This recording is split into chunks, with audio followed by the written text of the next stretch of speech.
creativity. Karma, then, is not fatalistic or predetermined. Karma means our ability to create and to change. It is creative because we can determine how and why we act. We can change. The future is in our hands and in the hands of our heart. Buddha said, "Karma creates all like an artist. Karma composes like a dancer." As everything is impermanent, fluid, and interdependent, how we act and think inevitably changes the future.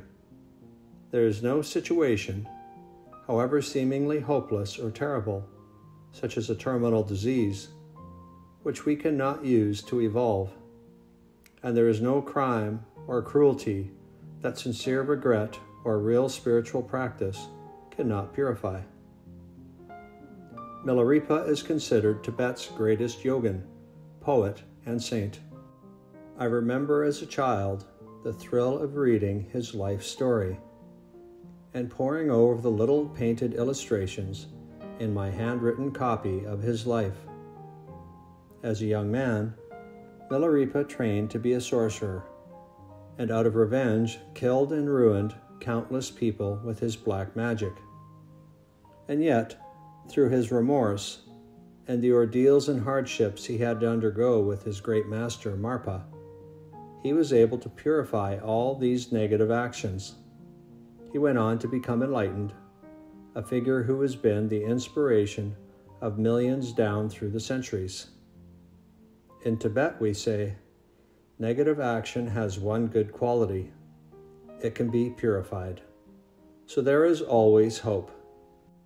Even murderers and the most hardened criminals can change and overcome the conditioning that led them to their crimes.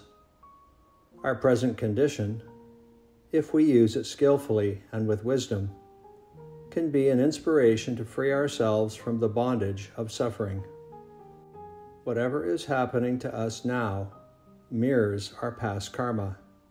If we know that, and know it really, whenever suffering and difficulties befall us, we do not view them particularly as failure or catastrophe, or see suffering as a punishment in any way. Nor do we blame ourselves or indulge in self-hatred. We see the pain we are going through as the completion of the effects, the fruition of a past karma. Tibetans say that suffering is a broom that sweeps away all our negative karma.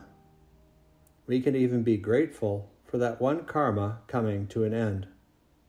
We know that good fortune, a fruit of good karma, may soon pass if we do not use it well, and misfortune, the result of negative karma, may in fact be giving us a marvelous opportunity to evolve.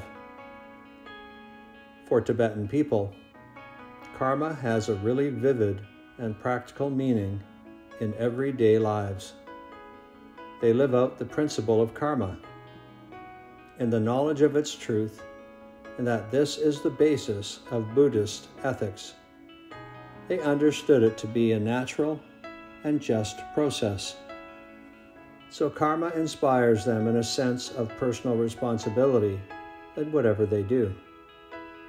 When I was young, my family had a wonderful servant called Ape Dorje, who loved me very much.